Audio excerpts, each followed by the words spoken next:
¿Qué tal? ¿Cómo están, amigas, amigos de la Octava Digital? El tema de la militarización, ¿a quién beneficia esta medida? ¿Por qué se ha venido incrementando? ¿Qué es lo que refleja? Algo que paulatinamente los mexicanos nos hemos acostumbrado a tratar, no por ello que sea correcto, a normalizar incluso en algunos estados desde principios del 2000. Mucha gente dice desde Vicente Fox Quesada comenzó esta práctica.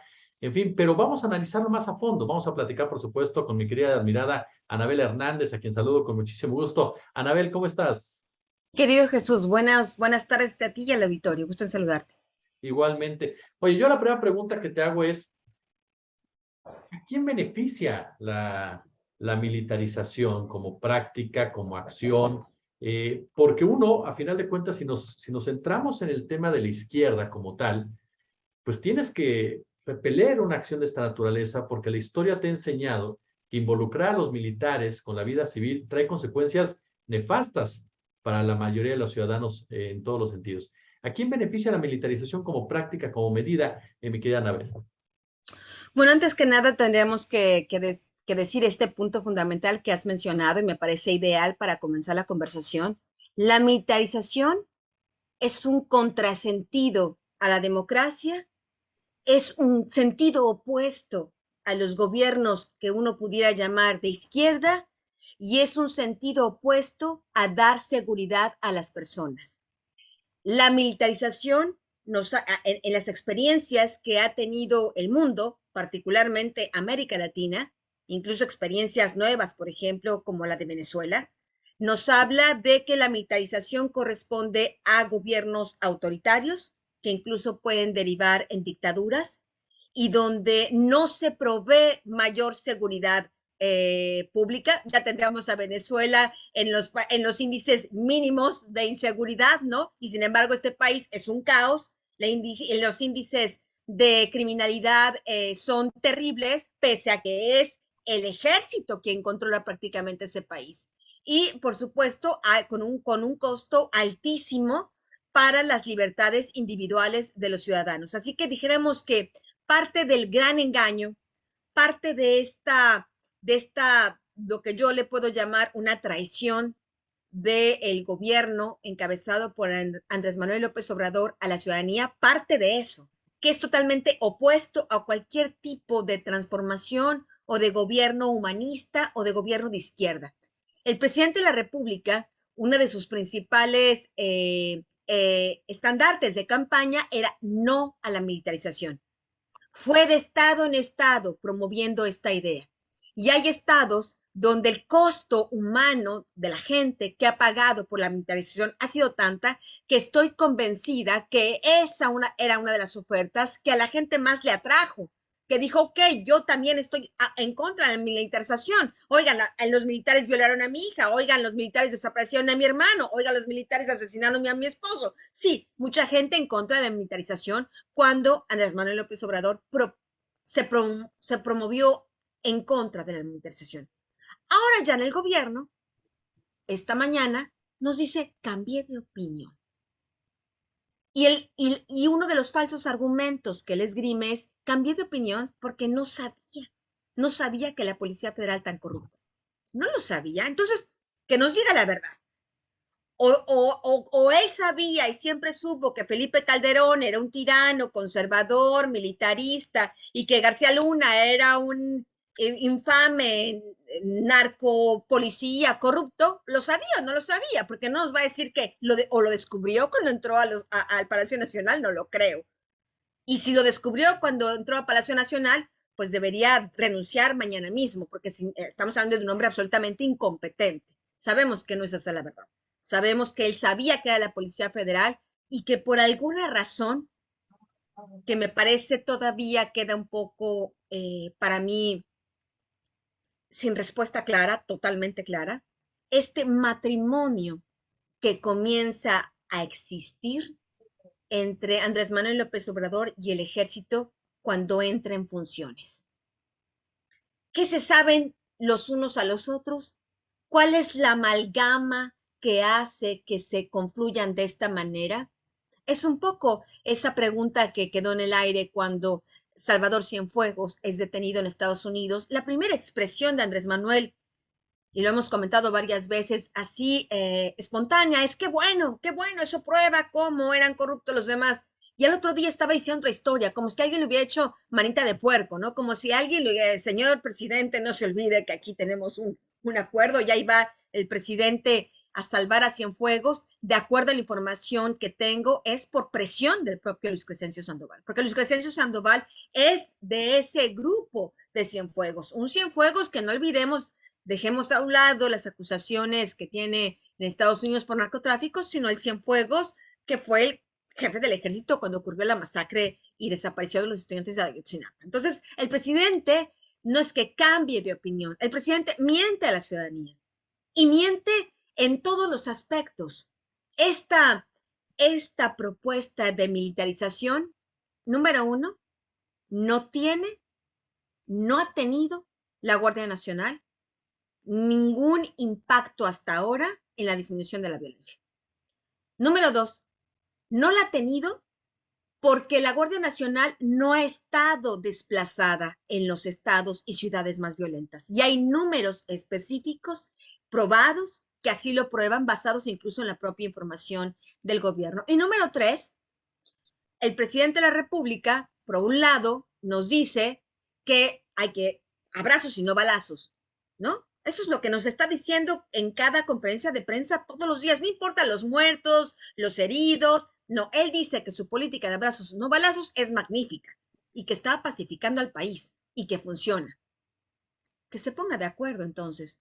Si es tan exitosa, ¿por qué tiene que pasar la Guardia Nacional al control total militar? Si es tan buena esta estrategia que está llevando a cabo, ¿por qué tiene que cambiarla? Y número dos, y si es tan nefasta la estrategia, ¿por qué no la cambia?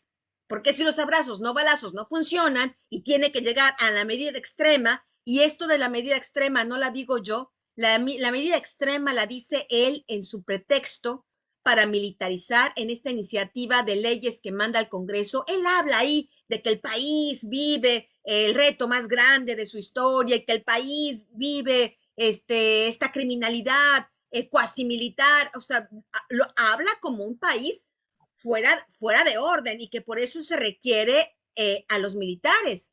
Si es así, ¿por qué no mejor primero cambia la estrategia de abrazos no balazos? Es decir, es un hombre que genera el caos, que genera el problema, que genera que los carteles de la droga y otros grupos criminales tomen más control territorial del país, porque de eso no hay duda.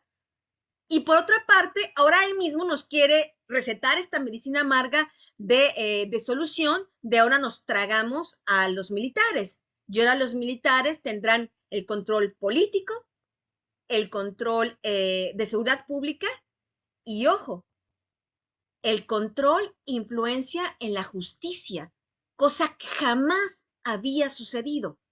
Aquí la gente se le olvida mencionar una cosa, y los morenistas, y los esclavos, y los borregos, y las personas que a modo hacen esta campaña para tratar de convencer a la gente que el militarismo es un tipo de solución, se les olvida, omiten decir, número uno, que hoy por hoy la Guardia Nacional, compuesta ya desde el inicio por más del 70% de sus integrantes son militares,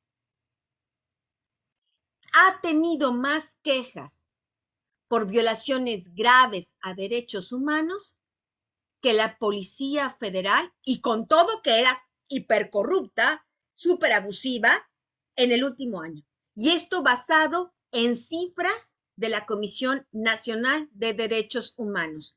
En su propuesta de reformas, al presidente, quién sabe, le dio amnesia, le faltaron algunos números, omite por completo para engañar a la sociedad todo este número de denuncias que cada año ha ido creciendo, tanto en contra de la Guardia Nacional, compuesta en su mayoría por militares, y tanto por la propia Secretaría de la Defensa Nacional. Si me permites, quisiera dar unas cifras que son contundentes, y son cifras de la propia Comisión Nacional de Derechos Humanos, que es un órgano autónomo, pero que dijéramos la titular fue nombrada por el presidente de la República, así que no podremos decir que son la oposición o que son los pobres enemigos del pobre presidente, etcétera, etcétera.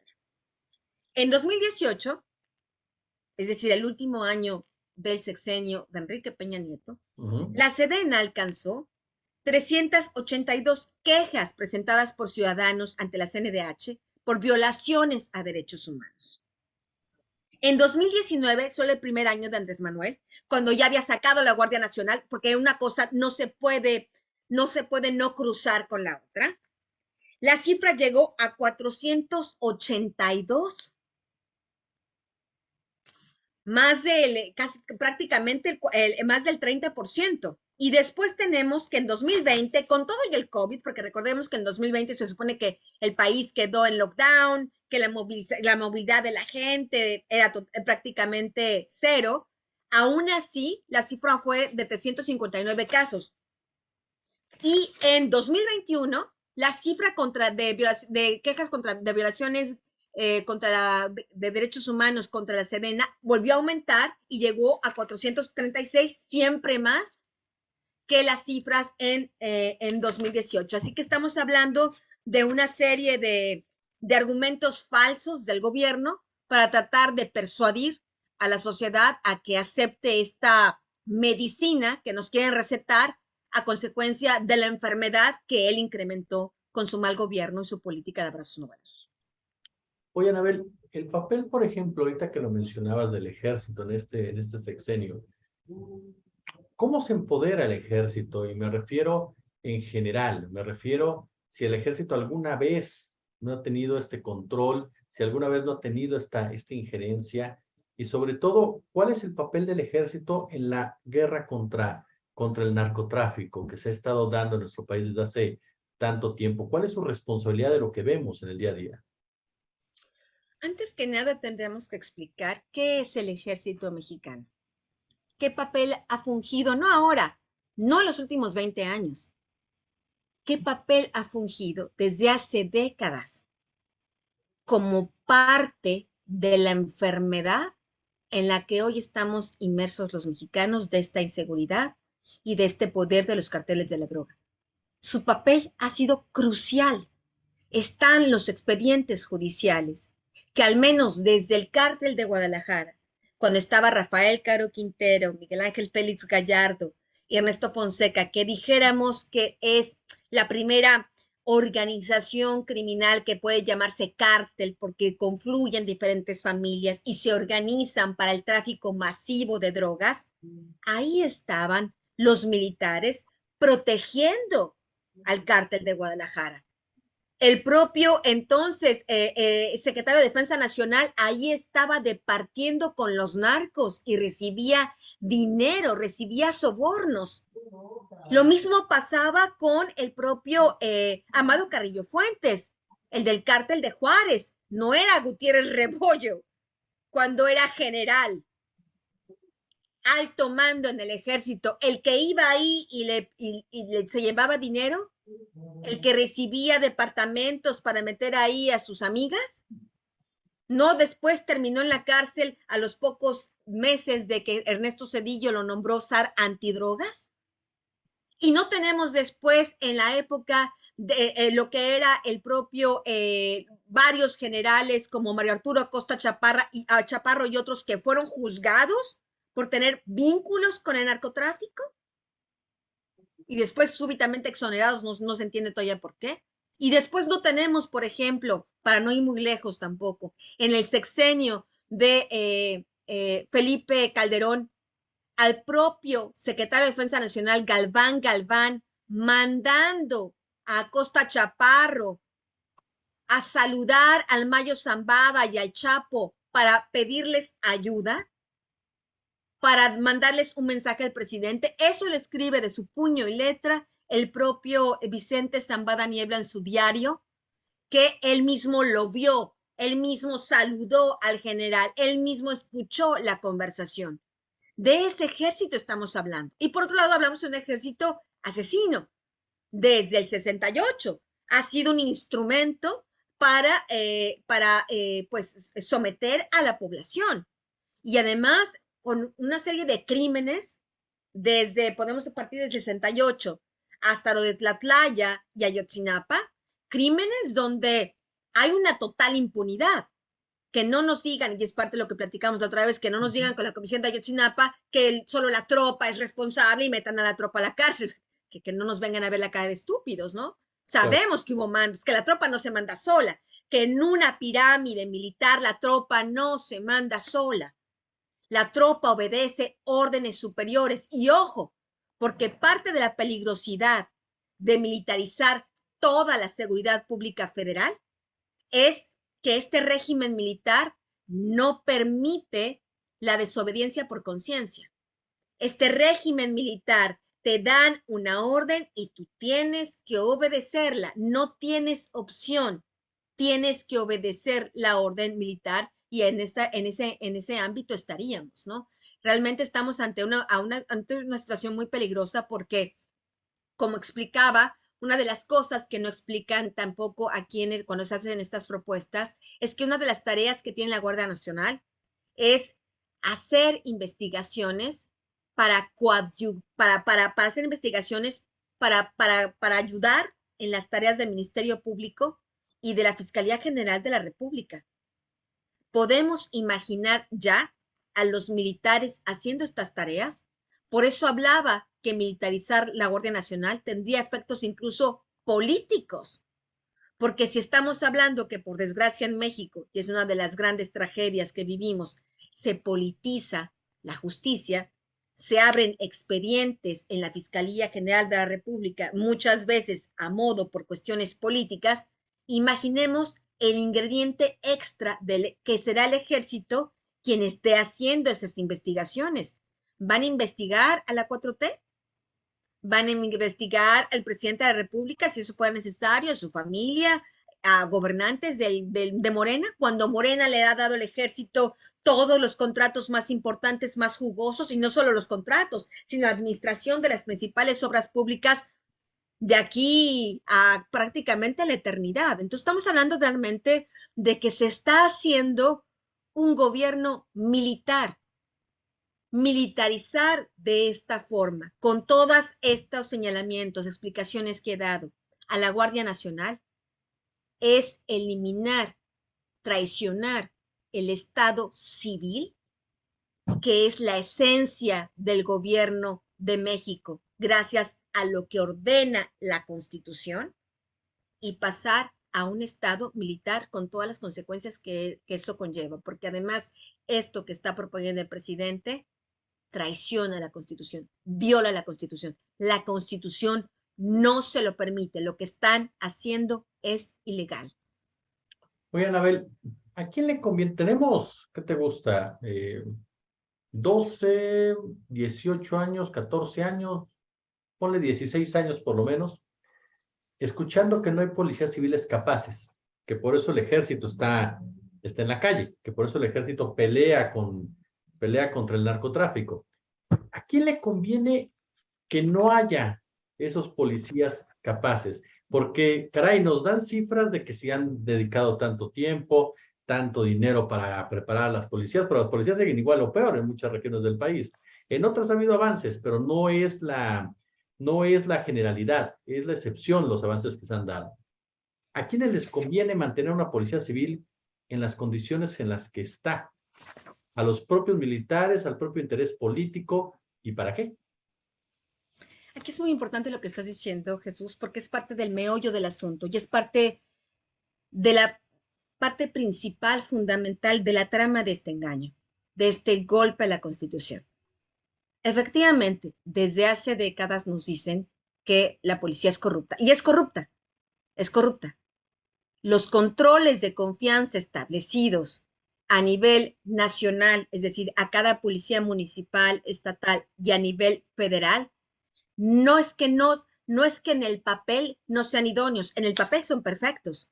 Diría yo que en el papel, de acuerdo a las normas, son de los más estrictos que hay en el mundo. El problema es que no se cumplen, como tantas otras cosas que son perfectas en el papel, en las leyes, cuando uno dice, ¿y por qué vivimos en un México así si las leyes dicen otra cosa? Pero bueno, esa es una realidad. Pero esa es una realidad no solo en estas policías, es una realidad en la Guardia Nacional, en esto que nos quieren vender como la panacea.